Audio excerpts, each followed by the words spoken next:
Hello! Welcome to my channel at salamat po sa panonood ng aking mga video. Ang gagawin po natin ngayon ay titignan po natin ang update ng Cattleya na itinransplant po natin noong May 28, 2020 kung saan gumamit po tayo ng fern chips at mag-isang buwan na po ngayon. Ito po yung Cattleya na niripat natin noon kasi medyo lumalabas na yung mga puno niya dito sa labas. Kaya inalis ko yung kalahati dito tapos i-minove ko dito, inuurong ko. So ito na po siya after 1 month.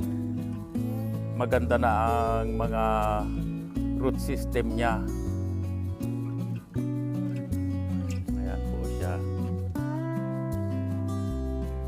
Tapos, mayroon pang tumubo na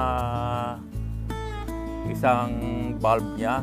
Ayan, tumutubo na siya, malaki na siya, mga 1 inch na siya.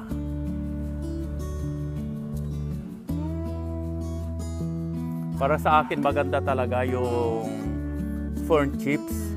Ito, para sa mga Cattleya. Kasi pag didiligan mo, tatagos ka agad yung tubig. Hindi siya mag-i-stay sa fern chips. At saka itong fern chips, matagal siyang ma-decompose. Meaning, hindi siya magiging lupa.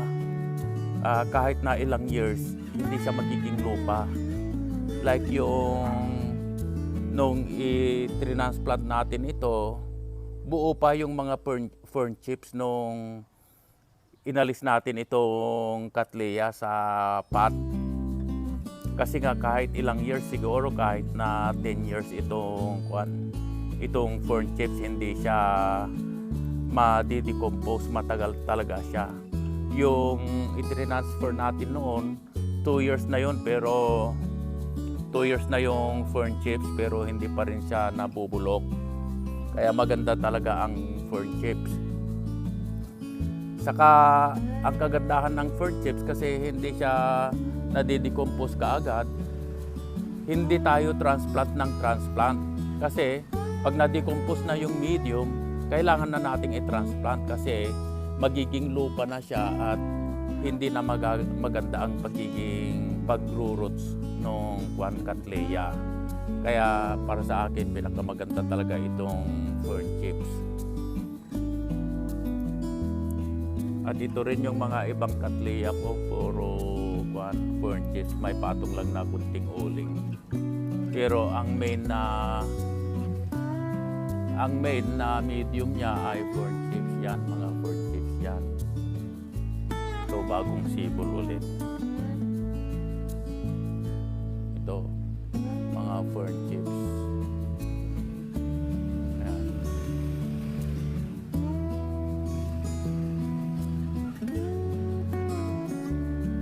Mga fern chips sila.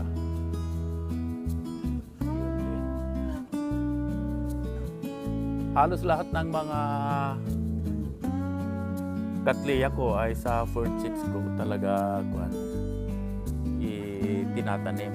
Bihira lang na gagamit ako ng bato or yung graba.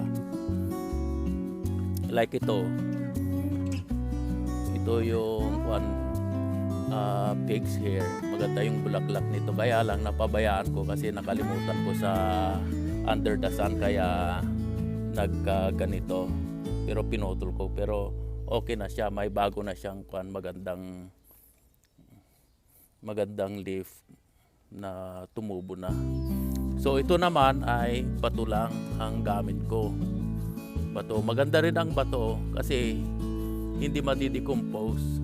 Basta bato lang siya. Hindi siya magiging lupa. Kaya maganda siya. Kaya lang, mabigat siya kaya hindi pwedeng ihang. Kaya nandito lang siya sa lapag. At pag nasa lapag siya, yung mga insect, yung mga gumagapang, madali lang silang pumunta dito. Kaya noon nagkaroon siya ng spider mites yata, yung puti-puti. Kaya medyo nasira ito dahil nandito lang siya sa baba. Mabigat kasi kaya hindi pwedeng ihang. Kaya maganda yung fern chips talaga. Ito pa yung mga ibang Cattleya ko. Nandito maraming Cattleya. Yan sila. Sana magbulaklak sila.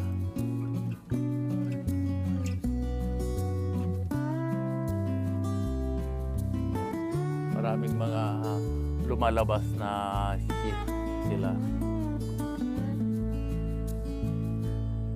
At ito naman pala yung noon. Yung kasama nung niripat natin na inalis ko kasi malayo na siya sa yung bang malayo na siya sa center, kaya inalis ko ito. Tapos alam ko na medyo mahirapan ito na mabubuhay kasi wala siyang dahon, pero nagpakasakali lang na baka magkaroon ng supling, kaya tinanim ko. Pero green pa naman siya, kaya parang may pag-asa, pero hindi natin alam. Ito pa yung mga ibang Cattleya na malulusog. Mga fern chips din ang gamit ko. Ayan sila. Bihira lang nagagamit ako ng yung bunot. Like ito, bunot siya.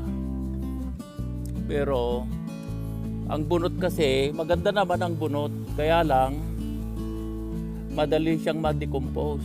Like ito, malapit na siyang ma-decompose. Seedling ito noon nung itinanim ko. Kaya lang, yun nga, madaling ma-decompose. Kaya ayaw kong ko ng bunot. Mas maganda talaga yung fern chips. So ito, maganda naman. Kaya lang, after 1 year, kailangan nang i-transplant. Kasi malambot na siya. Kaya kahit ngayon malambot na nga itong niya eh. Malambot na itong bunot niya. Kaya kailangan nang i-transplant after mga 1 year. Pero hopefully magbulaklak muna siya bago ko i-transfer. So balik tayo dito sa i-transplant natin na Cattleya or niripat. Ang tatandaan lang po pag mag-ripat tayo or mag-transfer, kailangan stable yung natin, yung halaman natin. Kagaya nito, nilagyan ko ng tungkod. Tapos may isa pa dito, kinabit ko dito rin yung niya, yung isang puno. Para pag didiligan natin, hindi siya na shake.